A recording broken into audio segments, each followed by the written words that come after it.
I purchased some 20x from an online vendor with the intent of finding out more about my life and my purpose. I did not purchase it to simply get high. I was truly seeking an experience I could learn from. I put on some soft music, took the first hit out of a small marijuana pipe, and held it in as long as I could. Then, exhaled. I took a second hit, and exhaled after 15 seconds or so. That was all it took. I closed my eyes and laid back. Immediately, I was in a place I was familiar with. The walls, floor, and objects in the room were multicolored and looked childlike. They looked like they were made from Legos with rounded corners, but clay-like. There were symbols on the blocks. They looked Egyptian, but I didn't understand what they meant. Time didn't exist here. The feeling that overcame me first was the same feeling you have as a young child.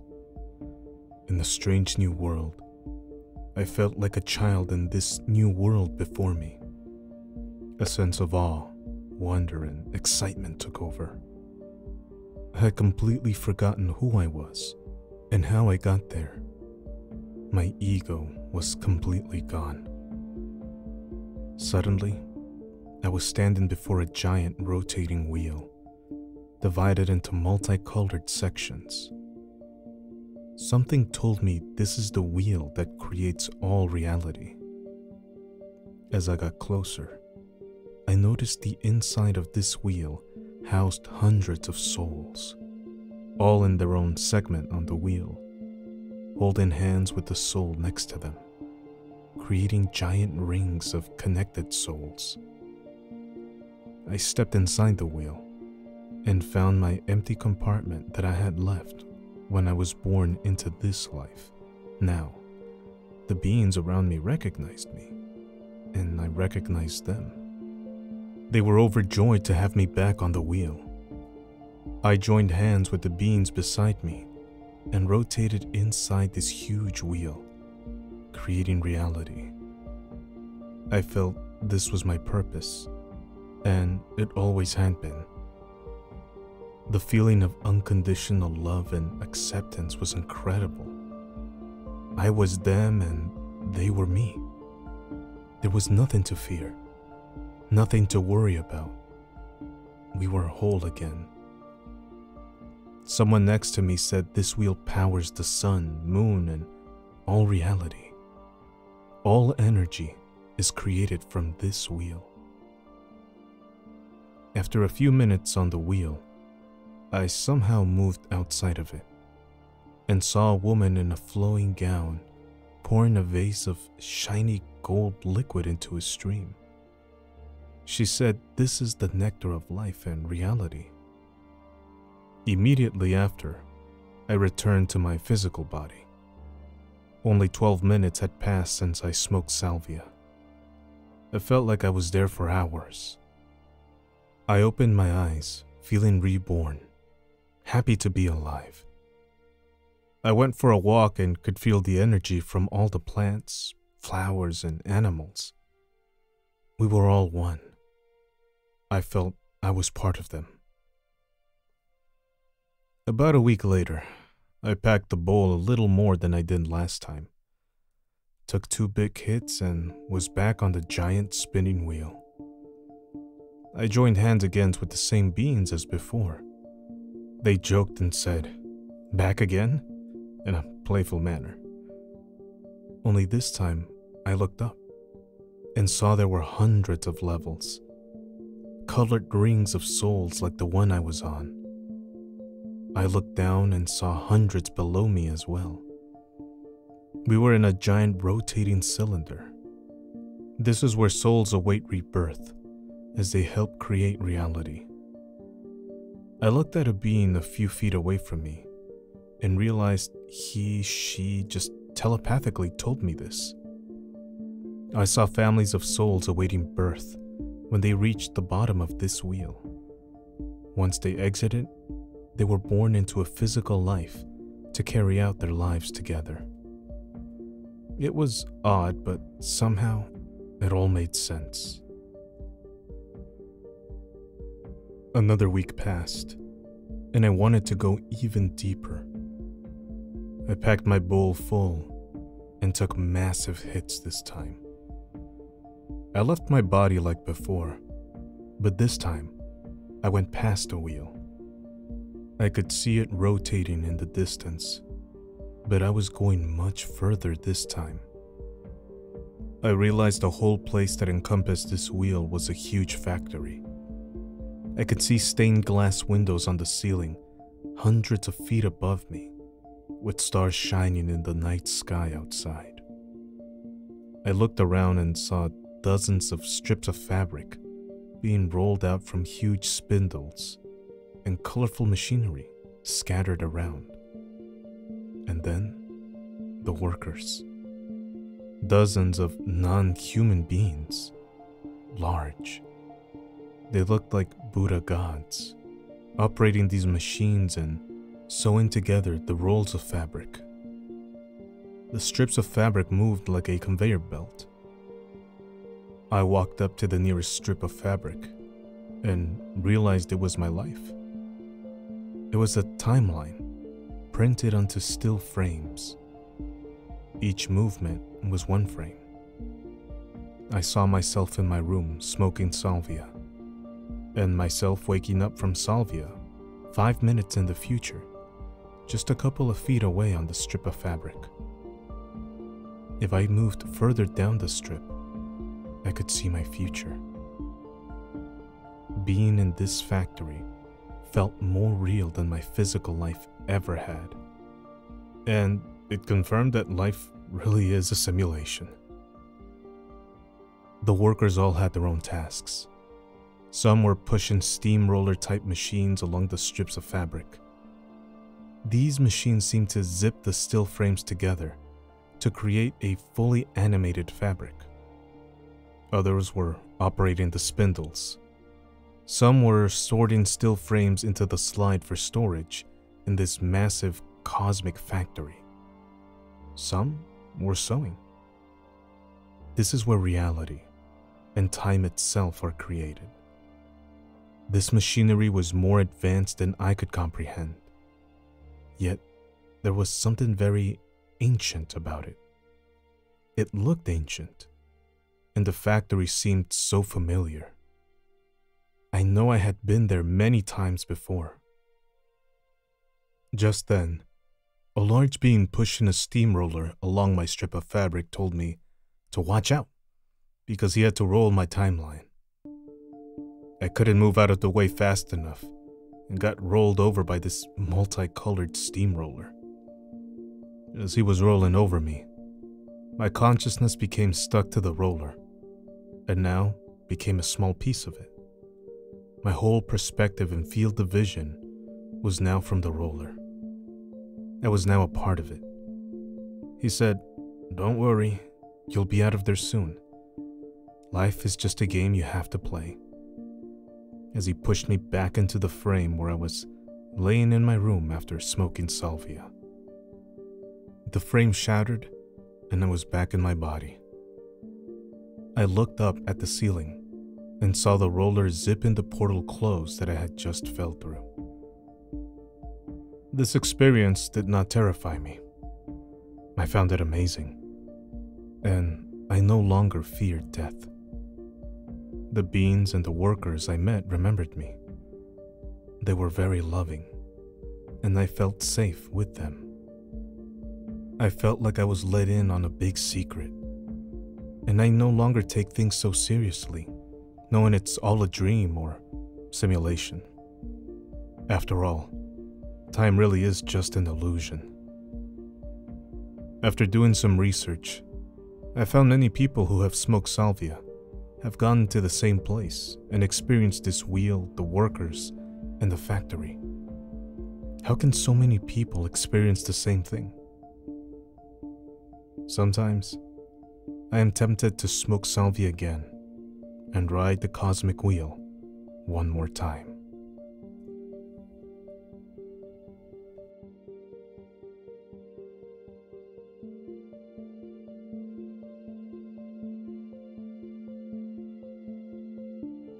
This is the Trip Keeper from Tales from the Trip. If you like to listen to horror-related trip reports, then my channel is right for you. Go check it out after this video. Thank you. I am 22 years old and experienced with LSD and psilocybin mushrooms. More than 7 trips, less than 12. Can't really remember the specifics. One acid trip was 5 hits strong. I bought some Salvia 20 times extract, 1 gram, and had smoked a little bit a few times before. Just enough to get some crazy visuals, open or closed eye, and some weird time distortions, but nothing earth-shattering. I had started to lose respect for psychedelics and hallucinogens because it had been a while since my last voyage into La La Land, and I had forgotten what it was like to be humbled. Anyway, one night I decided to take my vial, a bong, and a butane lighter and torch over to a friend's apartment in the same complex as mine. There were about 5 or 6 good buddies there, and we took turns taking salvia hits. Well, I went last, being the provider for everyone else. Here's what happened in 3 phases. Phase 1. Directly after I took the hit, I realized that I had taken a much larger dose than I had ever before. As I started exhaling, I could feel the physical effects kick in. I could also feel my mind start accelerating at warp speed. Suddenly, everything was black. The entire room around me had collapsed onto me and myself, and all objects and people in the room were all one. But we were not a consciousness. More or less, I was perceiving the end of my universe, in which all atomic molecules had been infinitely compressed into one point, much like the universe is said to have been before the Big Bang. I was myself, and yet I was everything else in the universe also. Slowly, I started to see again. Phase 2.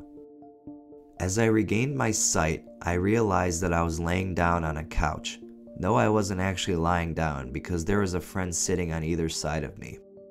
From my perspective, the couch looked like a piano, and the 3 pairs of legs on it resembled keys, with the lines from the cushion segments and space between the people seated on the couch looking like the sharps and flats, the black keys.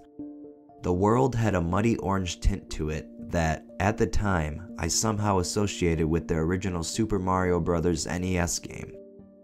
My visual lucidity was coming back, and now I started to hear voices of the people in the room.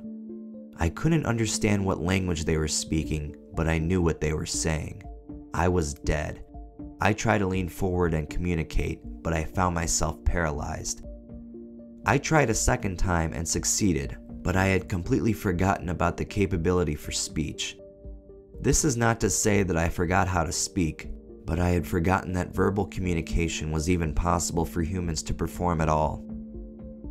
I fell backward into the couch in dismay. My mind was screaming, "I'm not dead! I'm not dead! I'm moving! I'm breathing! Please, don't let me be dead!"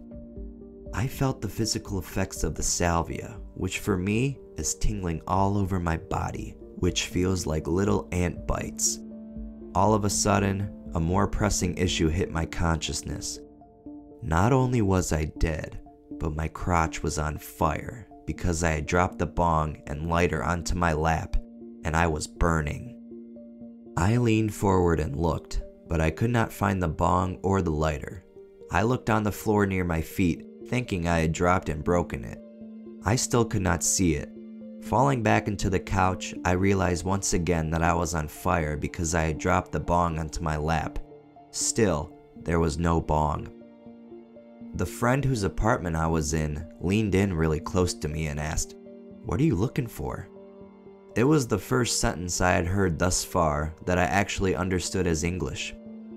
I widened my eyes and fell back into the couch, intimidated by his use of communication, and for some reason, utterly confused as to why he was talking to me, considering I was dead, according to them. At this point, I seemed a little more in control, but I closed my eyes and I realized that my whole body was not tingling because I was on fire, but because I was God's right arm, and it had fallen asleep. I opened my eyes and started to cackle maniacally, internally.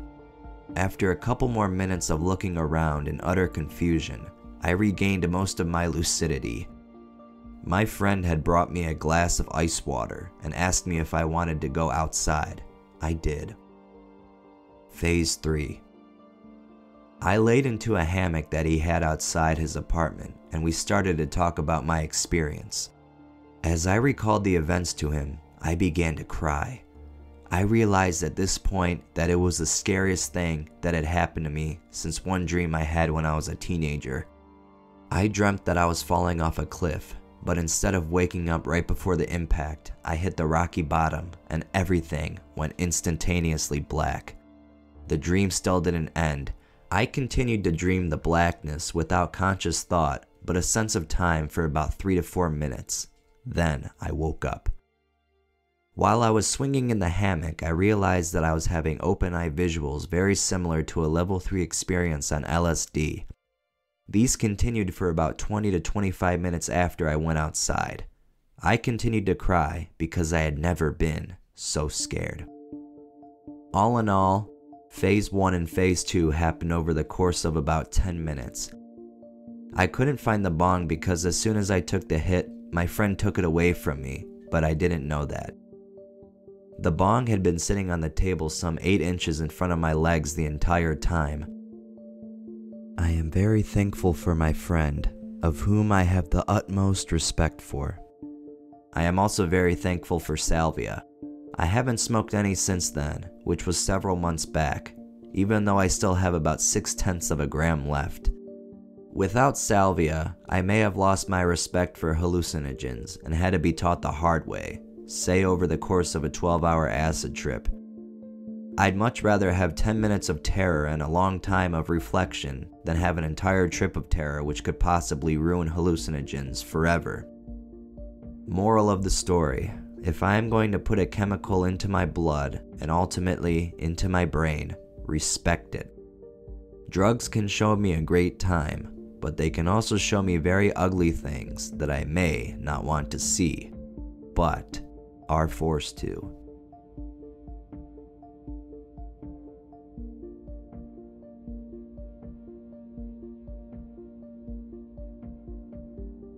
Hello everybody, hope you're going well.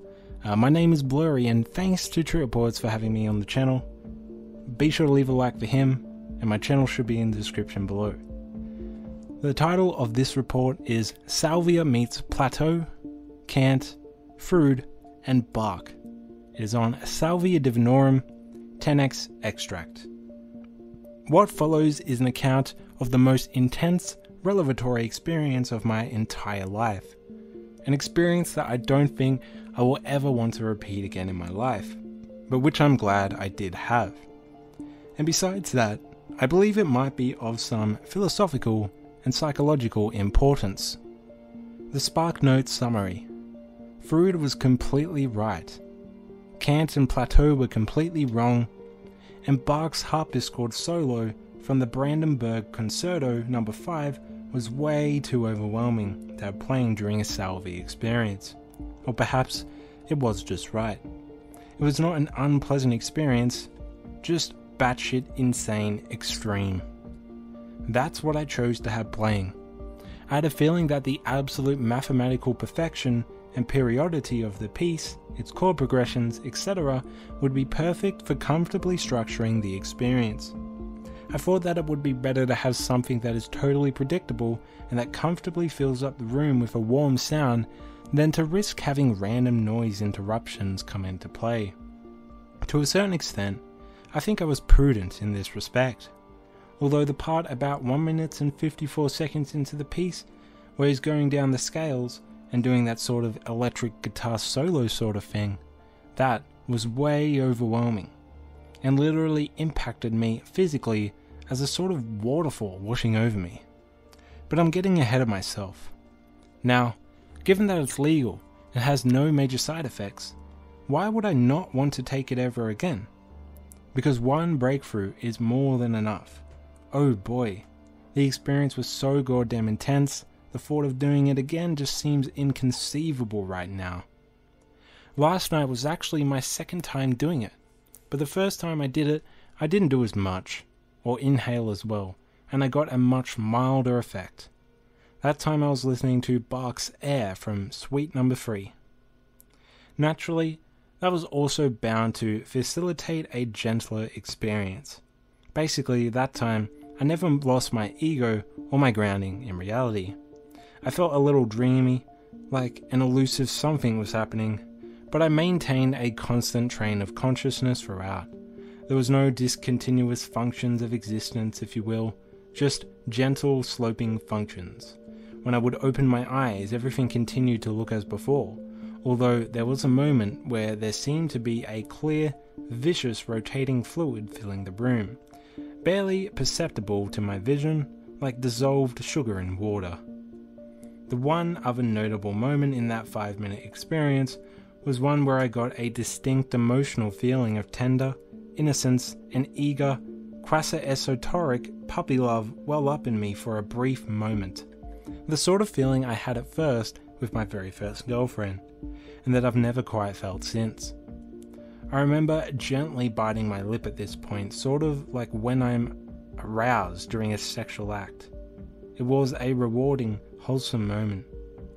A revisitation of something I now realize I've lost to a certain extent, and something that I would like to rediscover, if at all possible. After that, there was a point where another friend walked in. I remember hearing his steps in the hallway, and it seeming like the steps were echoing in some really, really long cavern. When he walked in, I opened my eyes and mumbled to him with a grin, "Howdy thar," and I sort of gestured to him with a sort of salute, and at that moment I was overcome with giggles galore. The juxtaposition of the Baroque music, all my friends were sitting there in a college dorm room, and my howdy thar all seemed so incredibly ridiculous. So I pretty much gleefully giggled for the rest of the time, for half a minute or so, until I had more or less come out of it. I came away feeling that it was a very worthwhile experience, not exactly pleasurable, but it upwelled some wholesome emotions in me and gave me some reflections on that puppy love feeling that I've been missing in life. The second time I would guess worthwhile too, but in a totally different way. Again, none of it was pleasant, or unpleasant in a sensory sort of way. It was just incredibly shocking. I went into this second time thinking that it would be a bit like the first. I didn't really have a strong desire to do it again, but I was curious to see what would happen this time, and we had a little bit left, so we figured we might as well use up the rest of it. I did about 3/4 of a bowl of the same 10x extract. It was nothing like the first. Well, I was also listening to a more energetic Bach piece, and I was a little keyed up, but tired, after having had a busy week, so maybe that influenced it. Here's the narrative. I take 2 drags on the pipe.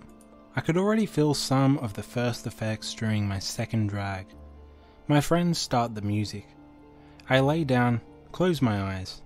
A period of time elapses that seems vague, lacking in substance, and long, like when I go to sleep, wake up, but can't remember dreaming anything, but yet at the same time, not like those times where I just blink and wake back up again.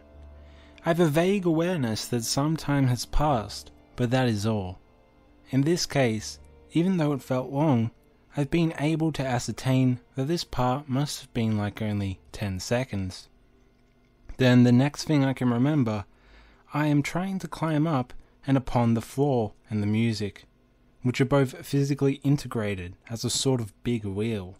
But not only am I hallucinating, I am hallucinating not even as myself, who understands what a hallucination is.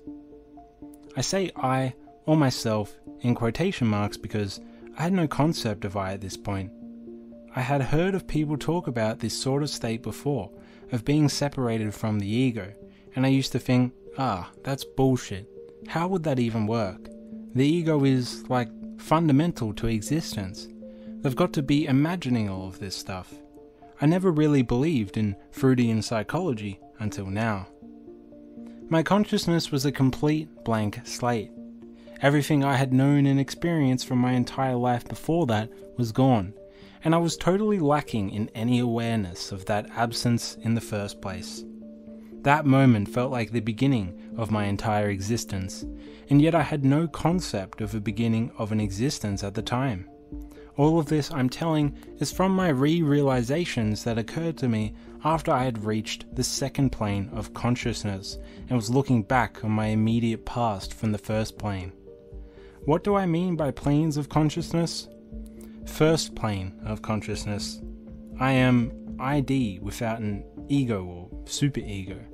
I have no self-reflection, no reason, no will, no awareness that I am ID, no awareness of what an ID or an ego would be. I don't have a concept of culminative feelings such as pleasure or pain. All I have is drive. All I had was a version of attraction to acting on stimuli, with no awareness that this wheel that I'm trying to climb constitutes a stimuli, or that I have a trieb that I am responding to in the first place. I had no idea what I was trying to climb, the wheel, nor any concept of why I would need to have a reason to climb the wheel, nor any idea of what constituted a wheel or climbing or cause and effect, or something as space-like or time-like or anything. I try to climb the wheel not because I anticipate renewed pleasure from doing so, nor because I am aware of a drive to do so, but just because that drive is there, driving me. And besides, although I had perfectly vivid and precise sensory information coming at me, I would have been incapable of picking out this trieb as something distinct from any other stimulus. All there was the totality of stimuli, without any essential or categorical markers. Only after later reflection could I distinguish, for example, one aspect of the stimulus as a wheel with essential wheel-like characters. I consider this to be a resounding rebuttal to Plato's idea of the ideal forms, as fundamental to existence. Contraire, my friend. Apparently there can conceivably be existence outside of ideal forms. The material world is fundamental, and we manufacture ideal forms to summarize all of this stimulus so as to figure out a shorthand for how the world's cause and effect works so that we can react to it. At this point, as far as I could tell, this was the only existence that I had ever experienced. I now imagine that this is what it feels like to be a lizard, an ant, or a lobotomized human.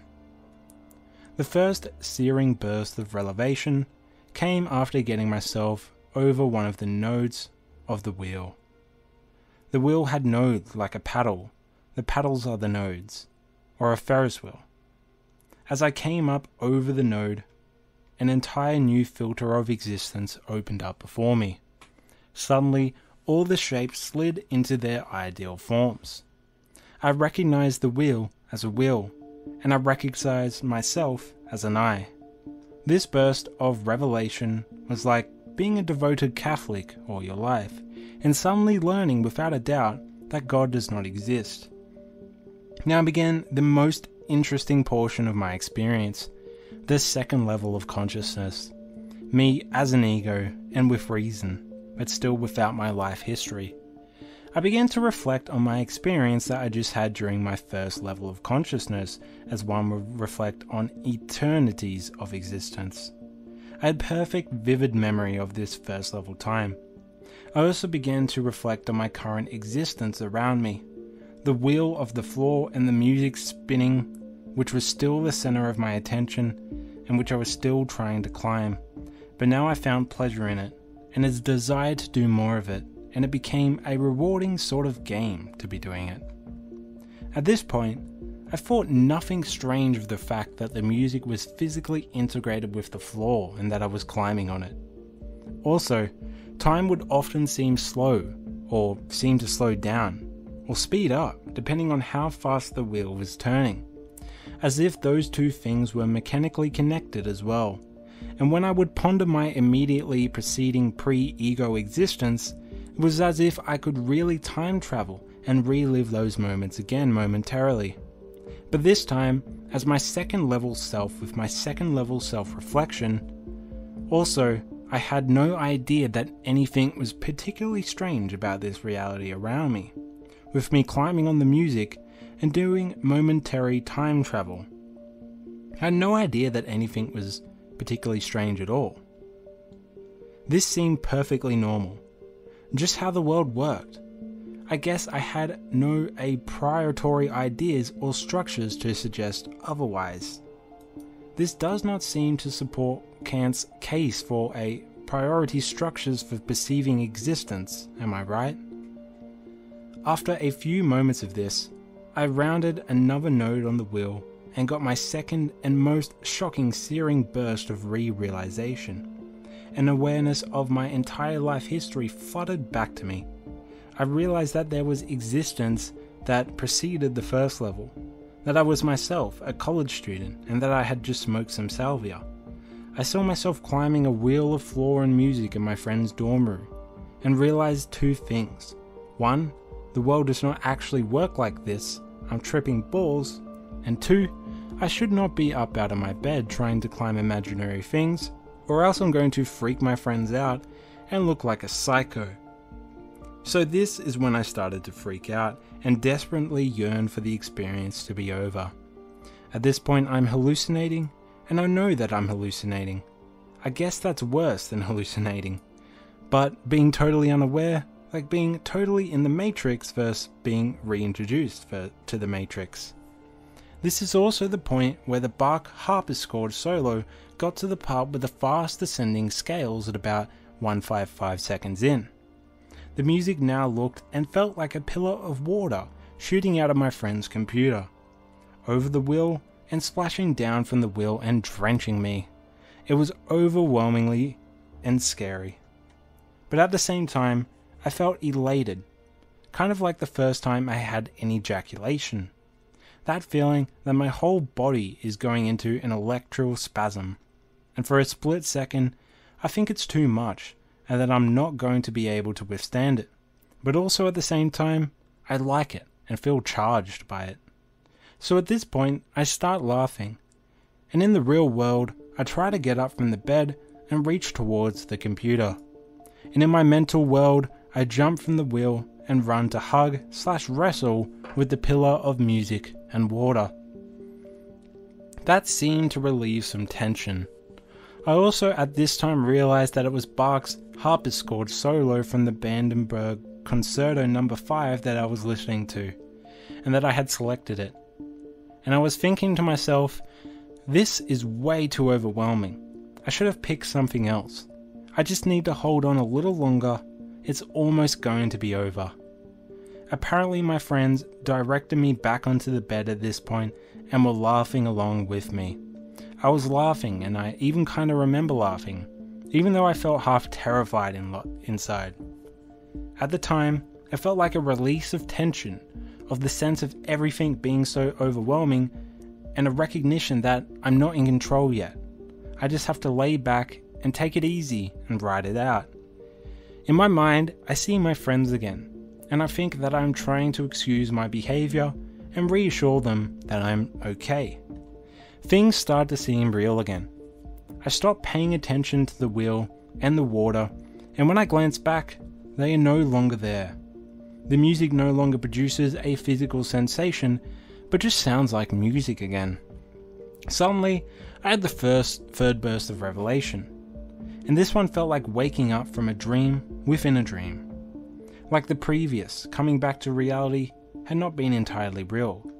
Like how when I wake up in a dream, and then wake up again and realize that I had just woken up into another dream. I had some minor doubts that this was finally the real reality, but it seemed like it was, and it was, as a matter of fact. I saw that I was in bed, rather than standing up and talking to my friends, and my first thought was a sense of relief. A thought of, oh good, I wasn't really standing up and interacting with imaginary things and saying weird things to my friends and stuff. I just imagined that. At this point, I could move around and sort of talk again, but the feeling of weirdness was still there, and all I could say was, holy shit, mindfuck. Man, oh fuck, that was crazy. Now, as the previous terror subsided, I now had a feeling of super ego fear and paranoia that this feeling of weirdness would never go away, and that I have to write papers and go to class and live the rest of my life in this real yet weird state with this lingering, disorientating dreaminess. That fear lasted a few minutes. I was suddenly pretty thirsty and I could still taste the salvia in my mouth.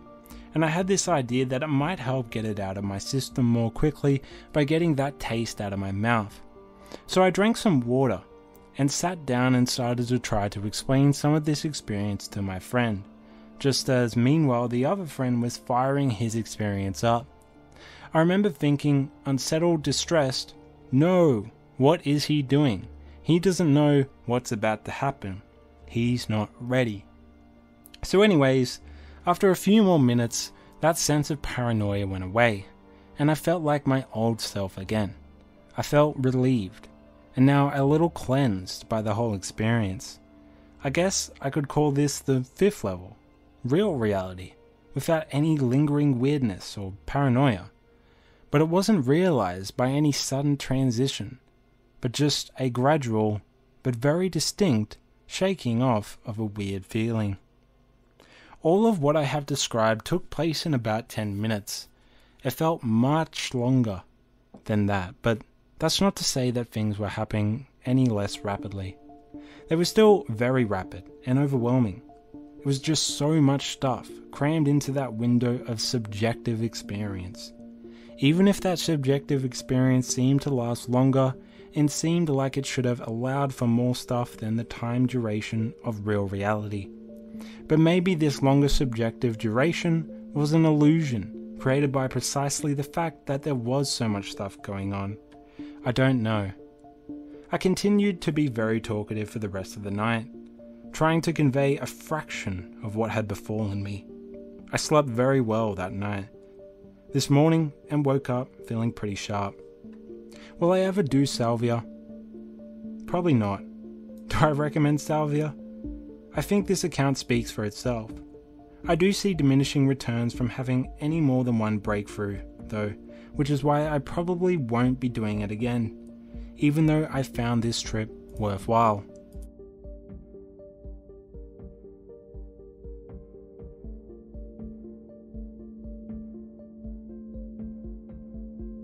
Hey guys, this is Vivec here.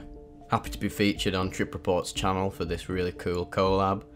Over on my channel, I also focus on Tripreports and other strange paranormal phenomena like UFOs and astral projection. And I like to delve into Tripreports that explore the deep and mystical aspects of psychedelics. So if any of that interests you, please come and check my channel out, that would be greatly appreciated. Sally Knows Best. A Salvia divinorum at 20 times extract trip report from Erowid by the user Boogeyman. Uploaded December 4th, 2011. Dose, 1 hit. Body weight, 175 pounds. Click click, spark. Sizzle sizzle.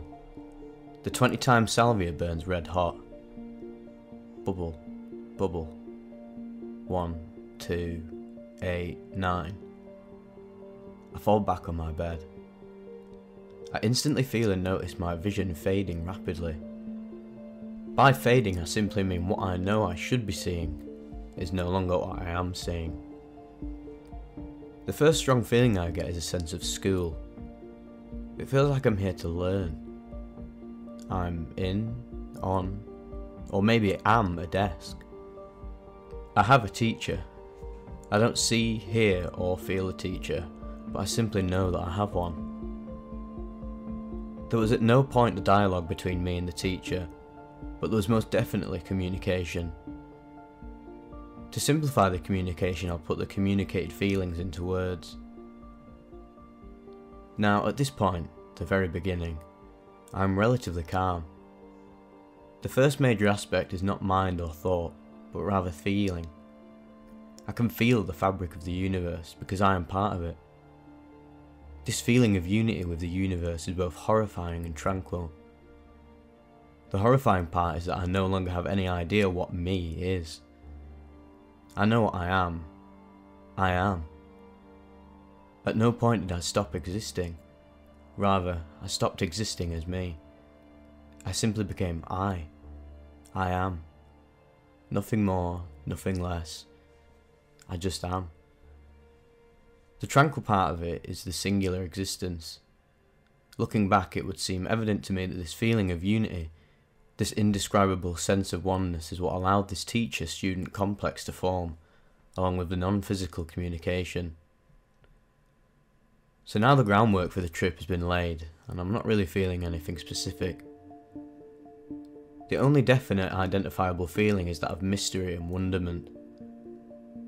I have never felt, nor seen, nor even comprehended anything like this before. So now I am part of this desk, as I will call it. In retrospect, I believe I thought of it to be a desk due to confusing my hand and fingers for pencils in a cup. As being part of this desk, it is natural that I am being taught. I don't know exactly what it is, but I am definitely being taught something. There was no lesson, nor was anything communicated, but I was being taught. The trip is now really beginning, or at least begins, with my first act of defiance. I believe the teacher, I'll call him or her Sally, was telling me what was happening. Sally was laying down the boundaries of this new reality and letting me know how it is. My mistake was defying Sally. I have no idea what, but Sally told me something, and I disagreed. I then went on to prove to Sally that it was not true. Big mistake. My attempt to prove whether it was true or not failed miserably, and led to disaster. My mind began racing as I attempted to comprehend what had just happened. My normal calculated ideas did not work as they were supposed to, and I went into a complete panic. I tried grabbing onto any chunk of reality possible. I don't know what there was to grab onto, but I definitely tried. I think this sunk me much further into the trip than if I had remained calm and accepted the learning. The remainder of the entire trip was spent attempting to find reality. I had no idea what I was looking for, but I was goddamn looking. From what fragmented memories I can put together, it seems to me that I tried to prove to Sally that I was not part of the desk. I tried to do this by rolling off of the desk. When I rolled, however, the desk only grew. I just made it longer. I couldn't roll off the desk because, at this point, it became disturbingly clear that I was the desk. This is when what I call the terror sunk in. A terror that I can't possibly put into words. Something so deeply unnerving there is absolutely no way to express it. I knew the best chance I had at finding reality was just to find me. I immediately went to work trying to see, hear or feel myself. I didn't exactly know what any of that was or meant, but I was doing it. For what I can remember, it seems the main thing I was doing was trying to see myself. I looked at myself, what I thought would be my head or face, and I saw some kind of peach blob. I can only guess what I did see was my arm. But rather than being able to identify it, it just started repeating and tiling in a sort of fractal-like pattern, endlessly in all directions. This further enhanced the feeling of unity, and that I was a part of all the universe. And at this time, all the universe was this plastic white desk. I was just an extension of the fabric of the universe. I tried to move. I tried to become separate from it, but it was just not possible. No matter how hard I struggled against it, I was part of it, and there was no separating. I tried to defy Sally more, prove that what Sally was teaching me was wrong, and that this is how reality is. Every time I tried to do something to prove Sally wrong, it flung me deeper into the terror. I sunk further and further from the surface of reality. I had to escape. I had to separate from this unified fabric. I had to become me again. I just knew I did. I knew everything would be better if I could just separate. In order to try to make a way out, I had to extend myself. This area of the trip is the fuzziest in my memory, but I just remember a feeling of endless agony as I fought as hard as I could to separate, but to no avail. No matter what I did, separating was just not going to happen. I tried moving and screaming, but nothing would happen as it was supposed to. Three-dimensional space is very interesting on Salvia. I was definitely in three-dimensional space, but I was also at the same time in a two-dimensional space. Normal laws of physics are out the window, and none of the normal rules will help. I'm not sure how this part went, but as far as I can tell, chronologically the next thing that happened was I found my door. I somehow, while tripping, managed to get from lying in my bed to my door. Again, in retrospect, it would seem that the huge white plastic desk that made up the universe was indeed my wall, and the endless agony I experienced of trying to move to no avail was me making my way from one part of the wall to my door. This felt like it took endless amounts of time. Soon space started becoming slightly more normal. It was all still very wrong, but it was still more normal than before. I opened my door, which just revealed more white plastic. I then found another, or forged another door out of my own existence, and opened it too. I was still very horrified at this point, but the terror seemed to be on the ebb, as very slight streams of reality seeped into my Salvia world. I somehow finally managed to open a door that didn't lead to more plastic, and I ended up in a dark room. This room would be the one just outside mine, and at this point reality is for the most part coming back in full swing. I start to realise I'm at home, but I don't trust myself.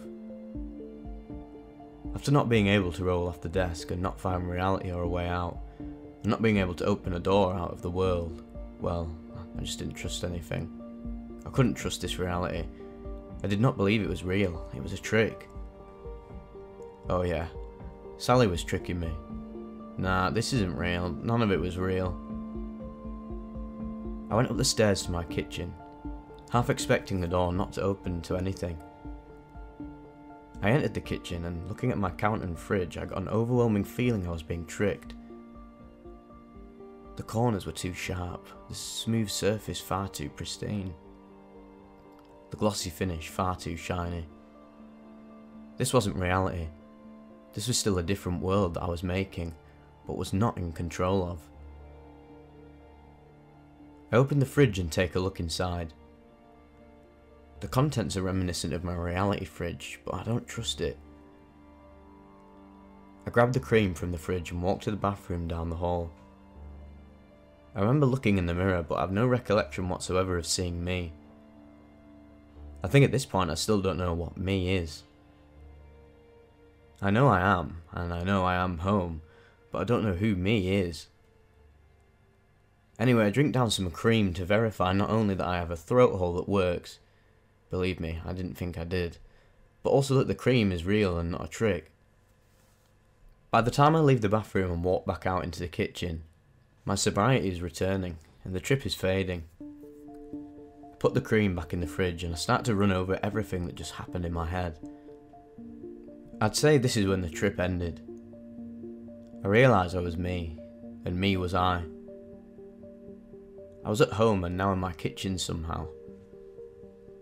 This world is real, and everything is okay. I walk back downstairs and go into my room, and my curtains are ripped half off my wall. My bed sheets are torn off my bed, and there is a blanket lying across my wall beside the door. I grab a glass and walk to my bathroom and take another swig of water because my throat feels almost numb, almost non-existent. Very strange feeling. My body itself does not feel normal, and I still have a bit of that Salvia gravity acting on me. I feel a very negative mood, probably from being in complete terror for what felt like eternity. I pace around my room taking sips of water, but I just feel very bad and negative. I figure music is the best thing to relieve this very negative feeling, so I flip on Yellow Submarine by the Beatles and let it take me away. I just sort of sit on my computer chair looking at my background, listening to the music, thinking happy thoughts. I keep listening to the Beatles and distracting myself, and within about 15 minutes of this I start feeling pretty baseline. I actually had some weed to smoke, but I took it out and just kind of looked at it. I really had no desire whatsoever to have any, so I put it away. I could understand how salvia could be used to help beat addiction. I really had absolutely no desire to smoke it, and almost wanted to get rid of it. I feel like I just didn't want to do any drugs anymore. I was so grateful to be normal again that I didn't ever want to leave baseline. This went away by the next day though. All in all, I would say that this trip was at once the most beautiful and most horrifying experience of my life. I suppose most people will call this a bad trip, but once I returned to baseline I didn't feel that way. I felt very grateful to be baseline again, and I am still very grateful for the experience in general. There's no way in hell I could ever say I regret doing it. I plan to do another high dose of salvia again in the future, but next time maybe with a trip sitter to make sure I don't manage to go from my bed through a locked door and set up a set of stairs while full blown tripping.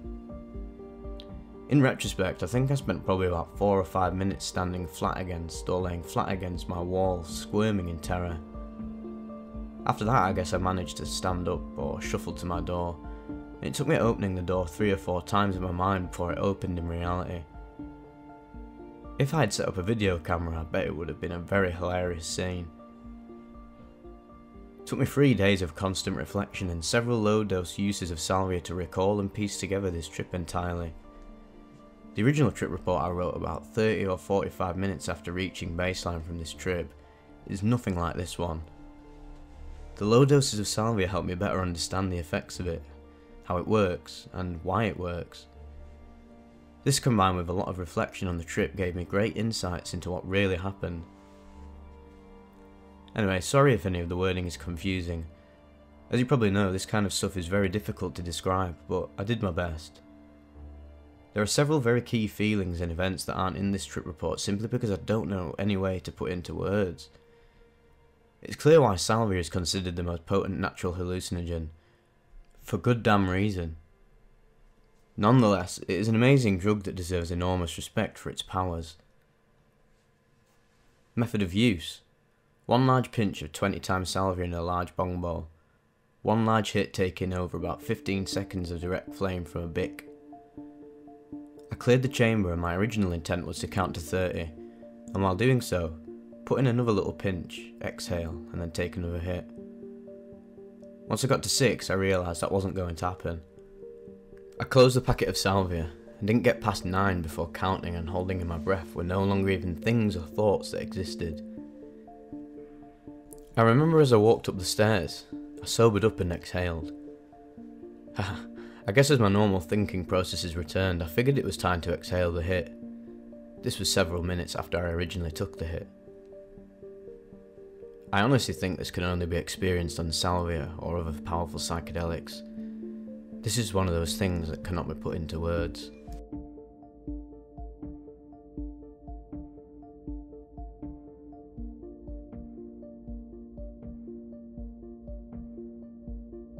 Yo, what's up? It's Someone That's Someone, and I'm happy to be a part of this.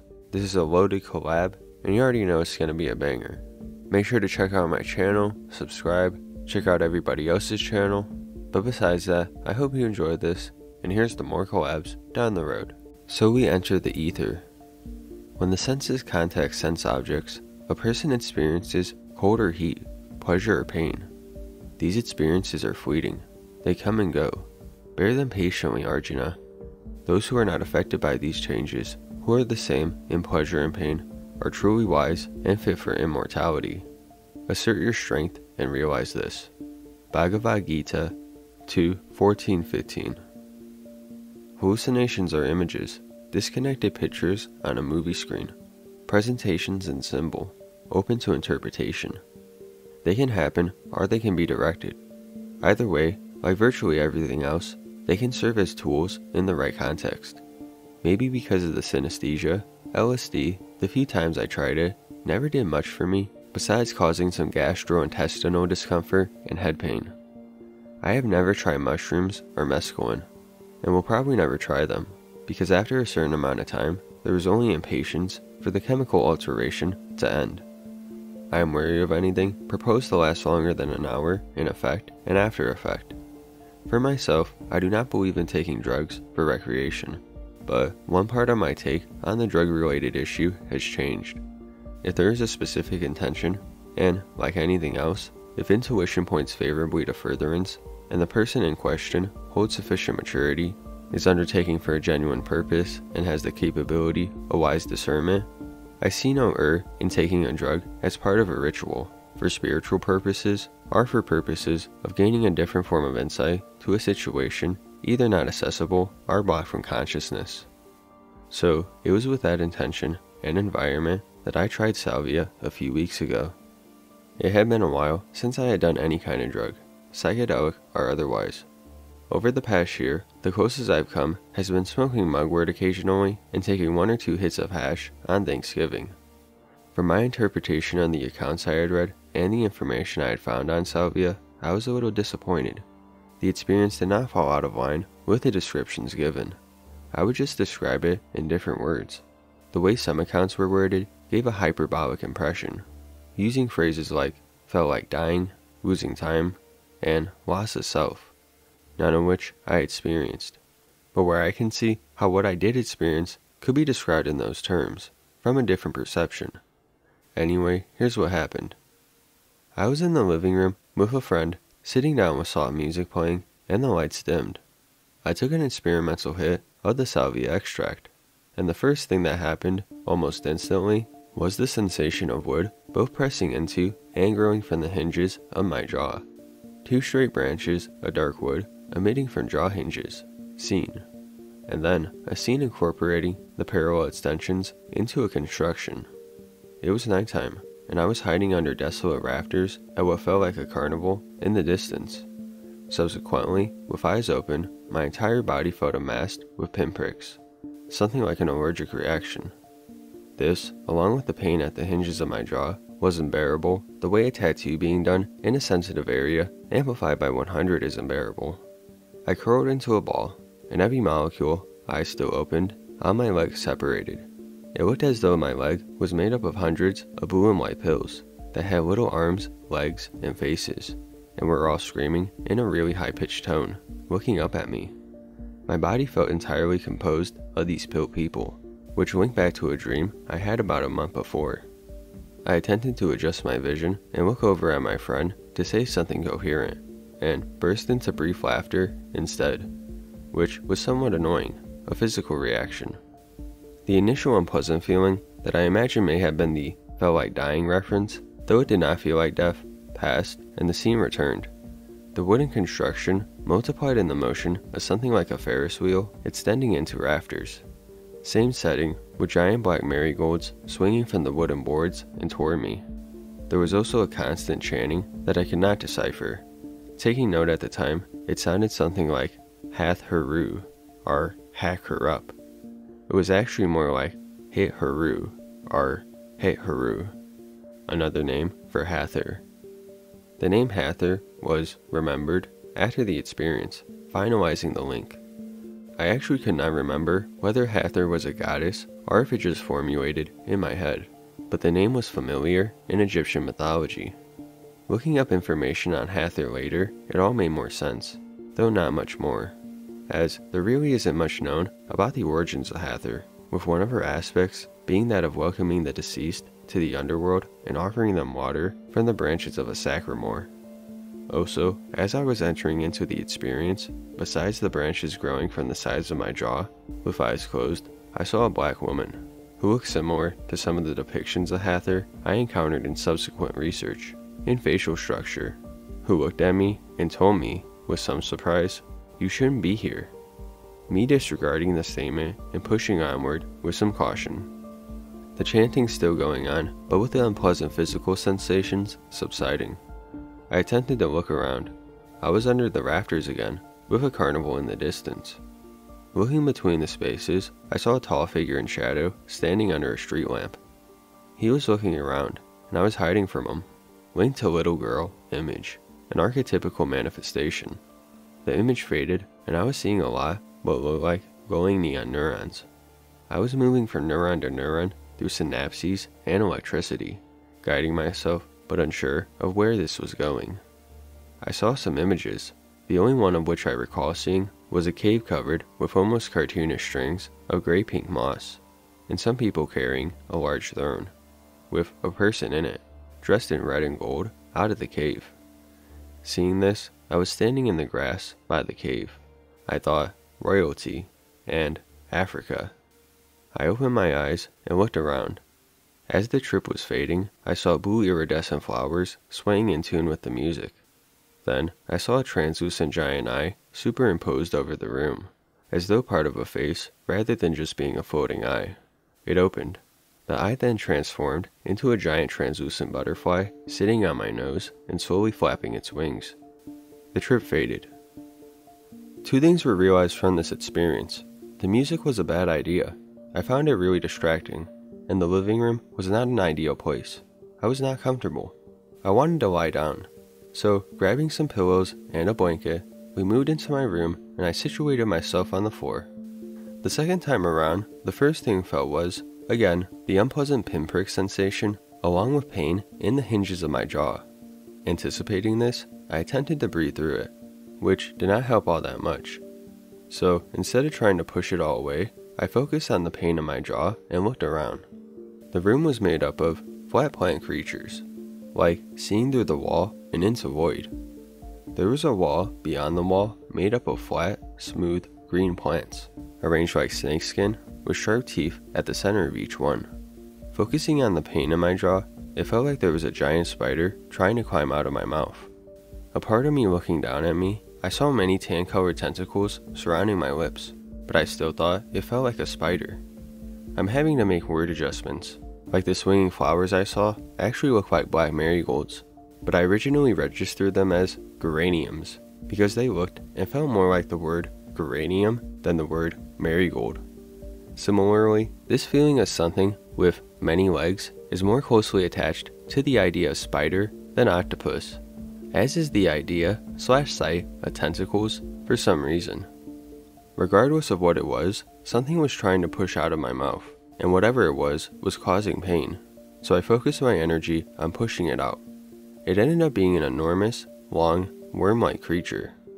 As it was being pushed out, one of the wall's plant's mouth opened, like a black hole surrounded by sharp teeth, and I pushed harder. I pushed until the tail of the worm entered into the void, and the plant's mouth closed. I felt better.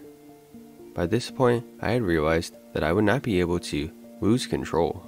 I had to guide myself in the traversion. I was hoping for some direct realization, but it was not to be. I was in a somewhat dangerous realm of consciousness, and if I was not willing to motion it, the darker side of it could immerse me. There were some frightening images of death and decay, which I pulled away from because I felt I could not handle them at the same time. There were also voices coming from every direction, saying contradictory things, goading me, insulting me, praising me, telling lies, etc. Searched elsewhere and entered into loops of tunnels. Each tunnel had an end to it, like a door or a light. Again, I realized that if my motion was not guided, I would only continue looping through more tunnels, never reaching a light or going through a door. So, when I found myself in a tunnel and seeing the light/door, I focused all my energy on reaching the door, opening it if it was closed, or peeking through it if it was open. The amount of focus required proved to be significant. A lot of concentration was needed. Sometime in all this, wondering where I was, it suddenly registered that I was in the flow of information.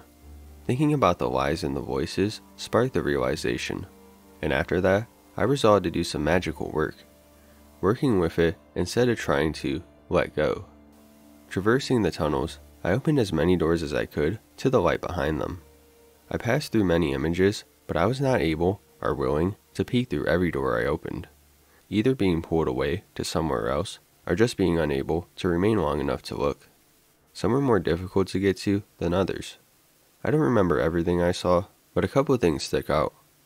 One of them was being in what I would call a hallway, but was actually more like a defined road-colored white, with the ground not being ground, but a falling away of ground in blue. The picture had a very technological feel to it. There were featureless people walking along the road, who looked as though they were made of white clay or coated in white plastic. Some were taller, some were shorter, but they were featureless and clothing deprived, not male or female, and hairless. They were human.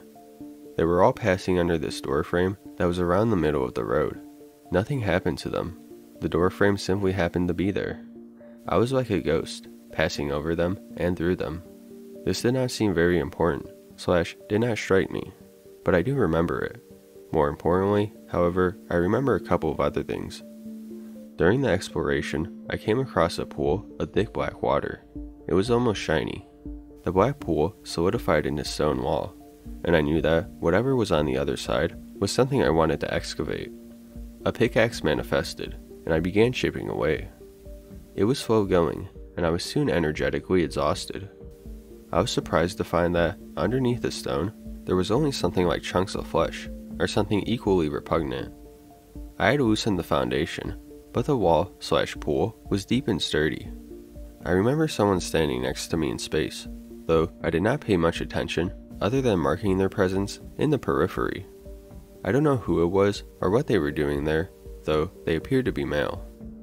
At one point, I encountered a human figure made of metal. I understood that the metal was a coating and focused on blasting the coating, experimentally. The metal shattered and there was a coating of something else underneath. I continued blasting until the layers had all been shattered. And this was the only part of the trip that was real / did not feel like watching or moving through images. When I shattered the final layer, I felt a zap, physically and mentally, passing through my being. A little burst and something like a clearing permeated through me. When all the layers had been shattered, there was only a floating condensation of shimmering liquid gold. This zap only happened once more, when, after chasing down and breaking different armors, both energetically and in imagery, with varying degrees of success, I willed myself to the lake of renewal by calling down golden energy, infusing myself by drinking the water or having the energy wash over me. Same thing. The lake is the image of the occurrence, and a visualization often used in guided meditation or hypnosis for similar purposes. You are in a lake filled with gold water, and/or you are in a lake filled with silver water. You take a drink. The background of these encounters was just floating in black space. I was trying to hold on to the trip, extend it, but after a time it was just me working / forcing, and I was spent. I opened my eyes without any lingering visuals. Not mentioned, but through the whole trip, there was always plants and flowers either in direct view or in indistinct view, translucent overlay or felt presence. I hardly thought anything of mentioning it because the plants and flowers felt so natural being there that I hardly noticed. As in, of course there are going to be images of flowers, why wouldn't there be? I believe the first trip lasted about 20 minutes, and the second lasted about 40 minutes. There were no lingering after effects, except for the expected short-term increase